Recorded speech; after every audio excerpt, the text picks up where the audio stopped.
All right, let's dive into a topic that's pretty fascinating and definitely controversial. We're going to break down an analysis that looks at modern politics through the lens of a very, very ancient prophetic archetype. You know, the analysis we're digging into here starts somewhere you might not expect. It's not with some horned monster or anything like that, but with an idea.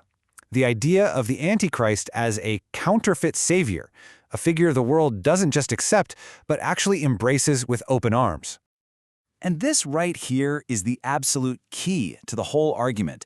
This archetype isn't some bizarre outsider. No, it's a figure who is the perfect mirror of what people want, a leader that a society drifting from God doesn't just tolerate, but actively demands and elects into power.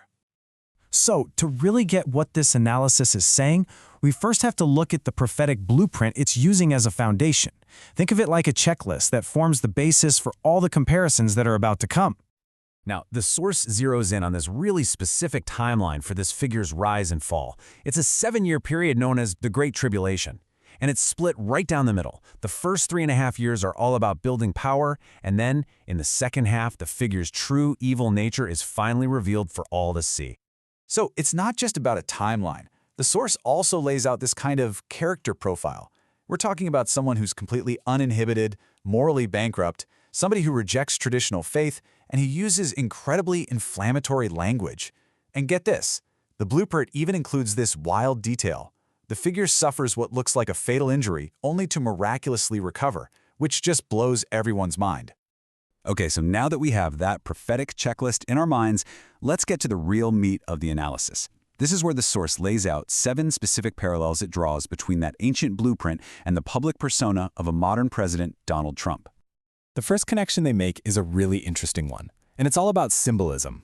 It has to do with taking a place that's considered holy and turning it into a stage for raw, unfiltered political power. So in this view, the abomination isn't some literal statue, it's the symbolic act itself. It's about enthroning political ego, putting nationalism on a pedestal in the very place where reverence for God is supposed to be the focus. Okay, parallel number 2.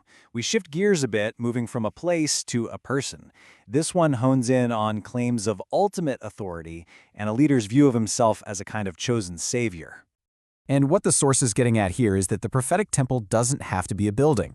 It can be the church itself, where, it argues, a political figure is sometimes given a level of reverence that really ought to be reserved only for the divine. Which leads to the big question, right? How does a figure like this get so many people on board? Well, this next parallel looks at the power of modern influence and how propaganda can be used to build a massive following.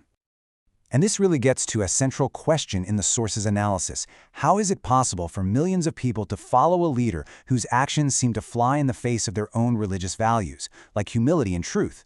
The answer it gives? Modern forms of deception that create a powerful cult of personality. Now this next one, the fourth parallel, is all about language. But not just language used as a weapon. And this is a fantastic illustration of the source's point, right? In this framework, the archetype's power comes directly from its words. The mouth is the platform, social media, rallies, you name it. And it's used to dominate, to divide, and to spread falsehoods. Okay, this next one dives into what the source describes as a super fine line. The line between just having strong political support and something that starts to look a lot like idolization. The argument being made here is that this kind of thing goes way beyond just, political support. It crosses over into a form of worship. It's devotion that's directed at a man, not at God, which is pretty much the textbook definition of idolatry. All right, number 6. This point draws a really stark comparison between these huge, grand promises of world peace and what the source says is a much messier reality bubbling just under the surface. And you can see how this ties directly into that prophetic warning about a false sense of security. The analysis basically suggests that these deals created an illusion of peace and safety, while the deeper conflicts were either ignored or, in some cases, actually got worse. And that brings us to the 7th and final point. This is where the source takes on maybe the most famous and debated warning in the entire Bible. Yeah, a lot of us have heard this one before, but it's the interpretation from the source that's so crucial here. It's a modern, symbolic take on it. So forget about a literal microchip or some kind of tattoo. This analysis says the mark is a system. It's a system where absolute, total loyalty is the only thing that matters. The forehead represents what you believe, your thoughts, and the hand represents what you do, your actions. And if you don't show that unwavering loyalty, you get cast out, not just politically, but socially and even economically.